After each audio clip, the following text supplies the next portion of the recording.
Alors là, pouf, alors là, les amis, alors là, connaissez le même là.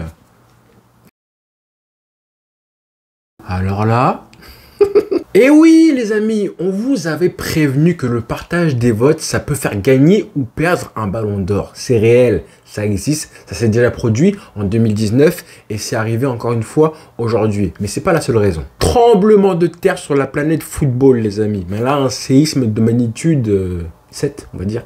Rodrigo Hernandez Biboula Cascante, dit Rodri, né le 22 juin 1996 à Madrid, vient d'être sacré Ballon d'Or 2024 à la surprise générale. Le milieu de terrain succède donc à Lionel Messi pour remporter la plus prestigieuse des récompenses individuelles dans le football. C'est un truc de ouf, c'est un camouflet énorme, incroyable, je n'y croyais vraiment pas. Hier, quand les petites rumeurs ont été lancées par un youtubeur nommé Riles, et ben forcément on se demandait un petit peu si c'était vrai ou pas. Moi j'y croyais pas du tout, hein. Clairement j'y croyais pas. Je me suis dit on va attendre la cérémonie, on verra si la délégation madrilène se déplace et voyage jusqu'à Paris, parce que forcément c'est un indice crucial. Est-ce que Florentino Pérez viendrait? Est-ce que Mbappé, Bellingham, Vinicius, Carvajal, Valverde, toute la clique se déplacerait jusqu'à Madrid? Est-ce que Mbappé, Vinicius, Bellingham, Carvajal, Valverde et toute la clique madrilène se déplacerait à Paris? Et bien finalement, on a eu des premiers échos au début de la journée qui nous disaient que non, finalement, il ne venait pas, car le Real Madrid ne se sentait pas respecté par la décision et le vote des 100 journalistes de France Football qui ont désigné du coup Rodri comme le Ballon d'Or et le meilleur joueur de la saison en 2023-2024. C'est un camouflet. Pour moi, c'est le plus grand camouflet du Ballon d'Or depuis 2013. Et celui qui avait été un petit peu subtilisé à Franck Ribéry. À l'époque, on se rappelle évidemment des conditions dans lesquelles ça avait été fait. Mais là, en l'occurrence, je pense qu'on était pratiquement tous unanimes, en tout cas une grosse partie de la majorité des observateurs du football, pour désigner, pour croire que Vinicius allait être Ballon d'Or. Honnêtement, on va l'avouer, tu peux être un fan du Barça, un anti-Real Madrid, ce que tu veux. Je pense qu'il avait réussi à mettre tout le monde d'accord. En tout cas, c'est ce qu'on croyait. Donc, laissez-moi vous dire que là, il y a 5 minutes de ça, quand j'ai vu que c'était officiel, que Rodri était le Ballon d'Or officiellement en 2024, t'imagines même pas comment j'ai été choqué. Oh, la taille de la clim. Pour être un peu plus sérieux, je comprends ce qui se passe, cette espèce d'indignation totale. Vraiment généralisée des gens, des fans du Real, et même ceux qui sont pas forcément fans de Vinicius et du Real Madrid, qui sont vraiment choqués, surpris de voir ce qui se passe. Là, quoi qu'il arrive, ça restera dans les annales du Ballon d'Or 2024. Le Ballon d'Or, entre guillemets, subtilisé à Vinicius. Mais surtout parce que ça faisait 4, 5, 6 mois que tout le monde s'imaginait qu'elle allait le gagner. Et ben non, finalement, Rodri qui le prend, Vinicius deuxième et Bellingham troisième. Tout le monde pensait que ce serait forcément un joueur du Real Madrid qui le gagnerait. Et ben finalement, non. Alors, une chose très importante, attendre samedi le détail des votes. Normalement, c'est samedi. Hein. À chaque fois, quand il y a un Ballon d'Or, le samedi, grâce à France Football, on a le détail des votes de chaque pays. Qui a voté pour qui. Mais justement, regardez un petit peu ce qui est intéressant. Là, avant d'avoir samedi le détail des votes, regardez un petit peu comment ça a été fait cette saison. Ça, c'est le règlement officiel. On apprend que c'est un jury de 100 journalistes qui ont voté justement, à savoir un pour chaque pays du top 100 du classement FIFA. Très important, comme quoi justement, on prend les meilleurs pays du monde. Ça existe dans le monde des pays pour qui le foot n'est pas le premier, deuxième, troisième sport national. Ça existe. Mais là, en l'occurrence, c'est les 100 premiers du classement FIFA. Et surtout, ce qui est important, c'est les votes. C'est comment les points sont attribués. Chaque votant désigne 10 joueurs par ordre décroissant, à savoir que le 10e joueur reçoit 1 point et le premier reçoit 15 points. Et ça, c'est important pour le partage des votes. On va en reparler justement. Parce que malheureusement, depuis ce matin, il y a pas mal de gens qui parlent de complot, qui parlent de thèse du racisme aussi. Moi, j'ai vraiment, mais alors vraiment envie de croire France Football comme quoi ça n'a absolument rien à voir avec la couleur de peau de Vinicius. Déjà parce qu'on parle d'un vote, on vote un scrutin avec 100 personnes et qui viennent du monde entier. Donc à moins que ces personnes-là soient tous racistes, moi j'y crois absolument pas. Et comme je disais, on parle d'un vote, donc c'est pas forcément la responsabilité de France Football. Si peut-être, éventuellement et malheureusement, 1 ou 2 ou 10 journalistes ne sont pas forcément éthiques et racistes. Et quand je vois et quand j'entends des gens qui disent oui mais si tu veux pas que Vinicius soit Ballon d'Or, ça veut dire que tu es raciste, ben sincèrement, hein, et je vais le dire avec le maximum de recul, de pudeur et de calme possible, hein. Franchement, je pense que vous insultez un petit peu tout ce qui se passe concernant le vrai racisme dans ce monde-là. Je pense qu'on se servir de ce qui se passe là avec Vinicius pour cette espèce de cause antiraciste, c'est juste imbuvable, indigeste. Et honnêtement, se servir de ce qui se passe là avec Vinicius pour votre cause antiraciste, pour dire lui, il est raciste, un tel, il est raciste, ça là, c'est juste à vomir. Voilà, parenthèse fermée. Ou plutôt non, parce qu'il y a une deuxième chose, c'est aussi les personnes qui disaient avant le Ballon d'Or que ce serait cool que Vinicius l'ait pour son combat aussi, hein, positivement. Il disait pour son combat, ce qu'il vit, pour le traitement qu'il a subi en Liga notamment, avec les supporters et les chants racistes et tout, ce serait génial qu'il prenne le Ballon d'Or pour le symbole antiraciste. Et bah ça c'est pareil, comme si Vinicius, aussi fort qu'il est, a besoin de ça pour gagner un Ballon d'Or. Je ne sais pas si vous vous rendez compte à quel point vous desservez justement la cause antiraciste. Parce qu'en vrai, Vinicius, hein, il a absolument pas besoin de ça. Ce qu'il a comme talent entre les pieds, ça suffit largement pour être un favori en puissance pour le Ballon d'Or. Il aurait très bien pu le gagner. Et même pour certains et pour lui, il aurait dû. Parce que ça a été le meilleur joueur du monde, parce qu'il a été hyper impactant, hyper clutch, spectaculaire aussi. Il a gagné la C1. Il a eu des matchs références, des moments marquants en Ligue des Champions. Le Bayern Munich, match aller et match retour. Dortmund en finale, il marque un but. On est tous choqués. On est tous choqués qu'il ne soit pas Ballon d'Or. C'est vrai. Parce qu'on se disait que ça, comme bilan, ça doit suffire pour être Ballon d'Or et non pas être un symbole antiraciste. Là, on parle du Ballon d'Or, pas du prix Nobel de la paix qu'on donne parce que forcément, tu es un symbole de liberté, de pouvoir, de je ne sais pas quoi. Là, Vinicius, hein, en 2024-2025, s'il refait la même saison ou presque, hein, avec des moments marquants et une C1 remportée avec le Real Madrid et les mêmes matchs de référence qu'il a pondus, eh ben, soyez sûr et certain que comme il n'y a pas d'Euro ni de Coupe du Monde, il va aller chercher son Ballon d'Or. Grâce au talent et non pas parce que c'est un symbole d'antiracisme. Non. Maintenant, pour moi, Vinicius, il ne prend pas le Ballon d'Or en 2024 pour 3 raisons. Et 3 motifs que je vais vous citer qui me semblent un petit peu fondamentaux. Je vous donne mon point de vue à moi, peut-être que je me tromperai. En tout cas, j'attends vos avis. Mais je pense que c'est important d'en parler parce qu'on se demande tous comment ça se fait en fait. Et encore une fois, ce n'est que mon avis. Je le répète, ce n'est que mon avis subjectif. Rappelons que le vote des journalistes, ça reste un vote aussi subjectif. C'est pas forcément objectif. C'est des gens qui essaient de l'être, mais ça reste à la fin subjectif. C'est leur ressenti à eux. La première raison, évidemment, c'est comme je le disais en début de vidéo, le partage des votes, les frères. Et ça arrivait, il faut pas le nier. On est face à un Real Madrid qui avait 3 joueurs dans le top 5. 3 joueurs qui pouvaient prétendre à l'avoir, ça compte. Carvajal, évidemment, même si on savait que c'était pas forcément facile pour lui. Il y avait Bellingham qui était favori très longtemps. Rappelez-vous ce qui s'est passé en début de saison. On en était franchement de septembre 2023 jusqu'à janvier-février, avant les 8e. On se disait tous là que Bellingham était favori numéro 1 pour le Ballon d'Or. Il avait tout, le mec. Il avait des statistiques, hein, 27 buts je crois et 16 passes décisives à la fin de la saison. Il avait des matchs marquants, les classicos gagnés, la célébration, le coût du transfert 103 millions d'euros et la dimension marketing qui va avec, bien poussé, bien manigancé par Florentino Pérez. Tout ça, ça compte. Et enfin, évidemment, Vinicius. Quand tu regardes un petit peu le partage des votes et quand tu vois justement comment les votants justement désignent et attribuent les points aux joueurs nominés, quand tu sais que le premier a 15 points, le deuxième 12 points et le troisième 10 points, et ben tu peux imaginer, en tout cas ça me surprendrait même pas que beaucoup de votants ont mis un mec comme Rodri à la première ou deuxième place dans la grande majorité des cas. Ça veut dire 15 points ou 12 points. Alors que des mecs comme Carvajal, comme Vinicius ou Bellingham, et ben c'est fort possible qu'ils ont été placés soit premier,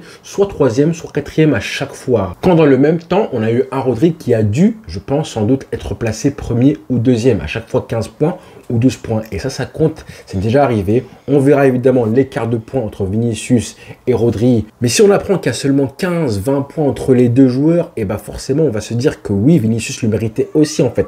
Un petit peu comme ce qui s'est passé avec Messi et Van Dijk. Ils étaient séparés de 7 points seulement. 7 points, justement, tu peux te permettre de dire que Van Dijk le méritait tout autant ou presque que Messi. Alors forcément, je pense qu'il y en aura beaucoup qui seront dégoûtés pour Vinicius de le manquer pour 5 ou 6 points ou 10 points. Et je pense que légitimement, lui le premier, il doit être dégoûté. Mais le partage des votes, ça compte les frères. Et c'est dommage parce que Vinicius, il coche la case du joueur un petit peu providentiel. C'est bizarre de dire ça parce que, contrairement à l'Espagne, où en Espagne, justement, il n'y a pas un joueur qui sort du lot vraiment pendant l'Euro. On a eu Lamine Yamal, on a eu Fabien Ruiz, Dani Olmo aussi. Rodri sortait pas forcément du lot. MVP du tournoi, c'est vrai. Mais est-ce que c'est vraiment le joueur qui sort du lot? Non. Alors que Vinicius, c'est plus le cas. Et pourtant, on voit que le fait d'avoir Carvajal et Bellingham, eh ben, ça occupe de l'espace tout autant, voire plus en fait. Exactement pareil pour Griezmann, par exemple, en 2018. Griezmann qui faisait forcément une saison incroyable. Mais dans l'équipe de France, il y avait Mbappé, Raphaël Varane qui avait pris aussi la LDC avec le Real Madrid. Donc le partage des votes a fait que tu descends et tu perds des points, tout simplement. En tout cas, c'est confirmé, ça existe bien, le partage des points qui fait mal. En tout cas, c'est confirmé. Ensuite, la deuxième raison, et elle est encore plus importante pour moi, selon moi, c'est les critères du Ballon d'Or. Je rappelle évidemment pour vous, le Ballon d'Or, l'attribution du Ballon d'Or dépend de 3 critères principaux, à savoir les performances individuelles et décisives, le caractère impressionnant tout au long de la saison, à savoir les moments marquants, les matchs références, les images qui tapent à l'œil tout au long de la saison. Ensuite, les performances collectives et les accomplissements, là c'est forcément le palmarès, les trophées remportés et les accomplissements, à savoir les buts marqués, les pas décisives, les statistiques pour être concret. Et pour finir, le numéro 3. La classe et le fair play du joueur. Et là, je suis désolé, mais on vous avait prévenu, les frères. Depuis le temps qu'on vous le dit que ce joueur, Vinicius, aussi fort soit-il, dégage quelque chose de détestable, qui renvoie une mauvaise image de lui, et qui rend en fait le joueur difficile et compliqué à apprécier, à aimer, alors que c'est un crack absolu, il n'y a pas de débat là-dessus. Mais on a quand même du mal à apprécier le joueur pour ses performances, sans regarder ce qu'il fait en annexe, en plus sur le terrain. Les embrouilles, les provocations, la friction, toujours dans les bagarres, les embrouilles, les provocations aux supporters, haranguer la foule pour rien du tout. Le manque de respect aussi aux autres joueurs. Souvent, il est là, on l'a vu avec Kimmich notamment. Et bah tout ça, les amis, ça compte. Et c'est concret, ça existe. On l'a déjà vu, notamment en 2000, quand Zidane a manqué son deuxième ballon d'or. Et que c'est Figo, saison blanche, qu'il a récupéré de façon assez injuste, parce que Zizou avait mis un coup de boule et un carton rouge en plus. C'était au mois de septembre, juste avant les votes comme par hasard, en un mois d'intervalle, 2 cartons rouges, et bien forcément ça a influencé un petit peu tout ça. Alors Vini n'a pas été aussi violent que Zidane, par contre le voir du début de la saison jusqu'à la fin, avoir cette espèce d'attitude là, qui renvoie une mauvaise image de lui, et bien soyez sûr et certain que ça compte, ça joue dans la tête des votants. Ça les empêche d'être totalement objectifs. Pour moi, dans la classe et dans le fair play, Vinicius c'est 0 cette saison. Vraiment, et je pense, je ne sais pas à quel point ça joue, parce que là, on parle quand même d'un tiers. Un des 3 critères principaux pour être ballon d'or, c'est peut-être le moins important, mais ça joue, ça joue. Et ne venez pas me dire que oui, Messi à l'époque, il a pris un rouge en 2021, ou encore CR7 Cristiano à l'époque, il était arrogant, etc. Et c'est pas la même chose, les frères. Ronaldo, si vous voulez, il était arrogant, il était, si vous voulez, mais il n'était pas irrespectueux. Et ça, honnêtement, je suis content, enfin, que ce critère soit pris en compte. Et j'espère que Vinicius, au fond de lui, le saura. Et qu'on lui dira aussi, important qu'il le sache, qu'il réalise qu'avoir ce comportement-là, et ben ça joue en sa défaveur, en fait. Il y a des joueurs, c'est comme ça existe. Tu as du mal à les voir comme le meilleur joueur du monde de l'année. Tu as du mal à leur attribuer ce titre honorifique. Et la troisième raison, elle est beaucoup plus subtile, mais elle compte tout autant. C'est que cette année, en 2024, contrairement à toutes les années où le ballon d'or était assez serré entre 1 ou 2 protagonistes, cette année, on n'a pas vu du tout de propagande du Real Madrid pour ses joueurs. On en a vu au début de saison, comme j'ai dit, Bellingham, etc. Mais ensuite, une fois que la saison a été terminée, je pense que Florentino Pérez, dans son crâne, il se disait, c'est bon, c'est fait, c'est forcément pour un joueur du Real Madrid, je vais laisser un petit peu faire les votants. Quoi qu'il arrive, ce sera pour Bellingham ou Vinicius. Du coup, on n'a pas vu cette espèce de propagande habituelle où on a l'agent, le joueur, les coéquipiers, tout le monde qui disent ce sera mon coéquipier Vinicius, alors que côté Rodri, on en a vu, que ce soit en Espagne, en sélection, à City. Alors récemment, j'ai vu les mots de Thierry Henry, c'est pareil, il y a eu plein de propagande pour lui. Et ça aussi, les frères, on ne vous apprend rien, ça compte. Rappelez-vous 2013, par exemple, avec CR7, Florentino Pérez, et tout le lobby qui avait accompagné CR7, qui avait réussi à faire basculer les votes de Ribéry vers CR7, ça compte. Et là, je suis désolé, mais je pense que Florentino, il s'est vu un petit peu trop beau, il a déconné. D'habitude, il n'est pas aussi négligent, j'ai envie de dire. Là, par contre, je pense que les prochains ballons d'or, il va tout mettre, il va se venger. Là, il va sortir l'échiquier, aller taper à la porte de tous les journalistes du monde et les chiches. Vous blaguez avec l'ancien. Le vieux, il rigole pas. Donc voilà, pour moi, Vinicius perd le ballon d'or à cause de ces 3 raisons-là. La première, c'est le partage des votes. La deuxième, c'est le caractère classe et fair play du joueur, où là, clairement, pour moi, c'est un 0 total. Et pour finir, troisième raison, c'est que je pense que le Real n'a pas fait ses devoirs, ses travaux pour pousser une candidature. Peut-être qu'il ne voulait pas vexer Bellingham ou Vinicius, un des 2 joueurs, le mettre en avant. Et bah ça s'est payé cash. Maintenant que Rodri le gagne, si c'était pas aux dépens de Vinicius, et bah c'est pas un scandale en fait. C'est juste la consécration pour un joueur qui est complet. Il a gagné l'Euro et la Première Ligue en termes de palmarès. Il est clairement équivalent par rapport à Vinicius qui prend la LDC et la Liga. LDC et Euro, pour moi, je mets ça au même niveau en termes de prestige. Et pour le Ballon d'Or, c'est vraiment au même niveau. Compétition majeure de l'année. Donc, il faut arrêter avec le Ballon d'Or a perdu sa crédibilité. On entend ça tous les ans maintenant de la part de ceux qui n'aiment pas le nom du vainqueur. Et vous verrez que l'année prochaine, ce sera pareil. On va être encore une fois hypé. On va se demander qui va le gagner. Qu'on soit fan du joueur ou pas, qu'on soit pour le Barça ou le Real Madrid, à la fin, c'est la même chose. Ce trophée, ça reste le plus prestigieux du monde. On est tous hypés pour ça. Faut pas faire les mythos, les frères. Et je pense que Vinicius, là, il doit être juste dégoûté, anéanti parce que il sait, il est comme nous, il sait à quel point c'est un trophée qui est important. Donc, bravo Rodri. Nous, en tant que fans du Barça, on est content. On va pas se mentir. Sportivement, les conséquences de ce Ballon d'Or-là, qui ne va pas dans les mains de Vinicius, ça peut avoir des conséquences sportives et non des moindres. Hein. Je ne sais pas si on se rend compte que là, ça peut tuer une carrière, ce qui s'est passé là. Vinicius, les conséquences psychologiques, ça peut être terrible. Alors on verra hein, s'il réussit à rebondir après ça, mais rappelez-vous par exemple Ribéry, en 2013, il fait une saison de porc incroyable, il porte le Bayern, meilleur joueur UEFA, il fait la saison de sa vie, il perd le Ballon d'Or et après ça, progressivement, ça a été le déclin, les blessures, les problèmes, l'équipe de France, il était voilà, banni et tout, ça a été le début de la fin pour lui, malheureusement, à 31 ans. Donc Vinicius, bon courage, frère. Là, ça fait mal. Hein. Et je peux même dire hein, que ça, là, ça peut détruire carrément une équipe, une institution tout entière. Parce que dans un vestiaire, avec des égos aussi gros que ceux du Real Madrid, Vinicius, Mbappé et tous les autres, et j'en passe, mais ça peut être très compliqué à gérer. Parce que là, Vinicius, il va se dire quoi? Il va se dire, je vais essayer de rebondir, je repars à la guerre et je vais aller chercher, c'est un champion, hein, c'est un compétiteur. Donc logiquement, il va se dire, je vais aller chercher, encore une fois, un Ballon d'Or. Donc sur le terrain, il va vouloir encore plus briller aux dépens des autres. Malheureusement, ça peut arriver, notamment aux dépens de Mbappé. Alors Mbappé, c'est marrant parce que lui, je pense au contraire hein, qu'il est quand même gagnant du fait que Vinicius ne gagne pas le Ballon d'Or. En vrai, ça l'arrange parce que du coup, il peut encore prétendre à ce statut de numéro 1 du Real Madrid qu'il aimerait avoir. On va pas se mentir, c'est normal et c'est logique pour un joueur comme lui. Mais là, justement, avec ce camouflet-là, eh ben, les dés ne sont pas encore jetés. Là, s'il avait été élu Ballon d'Or, Vinicius, ça aurait été officiel. Il aurait été de manière indiscutable dans l'ombre de Vinicius. Forcément, tu as un coéquipier qui joue au même poste que toi tu veux jouer, qui est Ballon d'Or. La priorité, elle est pour qui? Un joueur qui joue mieux que toi, qui a apporté déjà 2 C1, qui est un petit peu le chouchou du public madrilène, qui joue avec le numéro 7 que tu leur donnes en plus, qui joue à un poste similaire, qui a la fonction de numéro 1 du club, de l'équipe. Bah forcément, il a tout ce que rêverait d'avoir Mbappé aujourd'hui.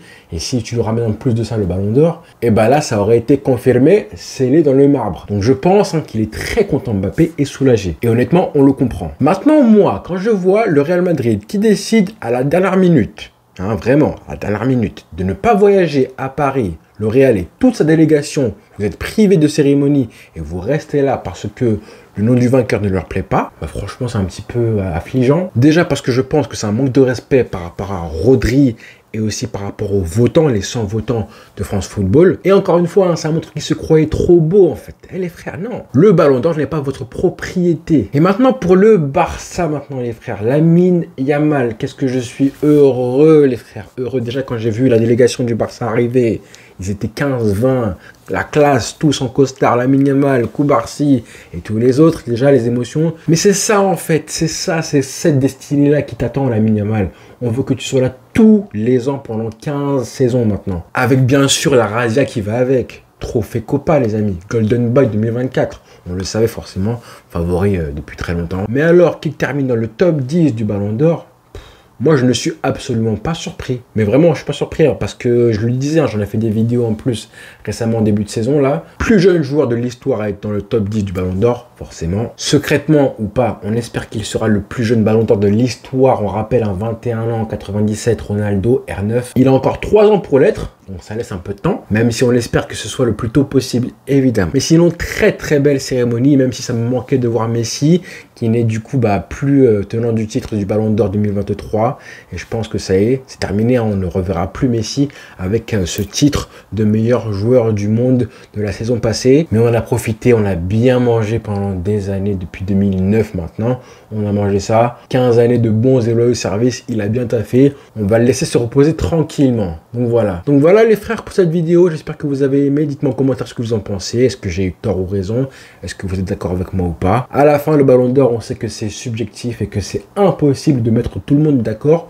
Moi, je faisais juste une vidéo pour un peu éclairer les gens et vous donner ma thèse et mes raisons qui, je pense, ont fait pencher la balance en défaveur de Vinicius. Bravo quand même pour Rodri qui prend ce ballon d'or. C'est le symbole du coup des joueurs qu'on voit pas forcément, qui sont pas clinquants, des milieux de terrain défensifs.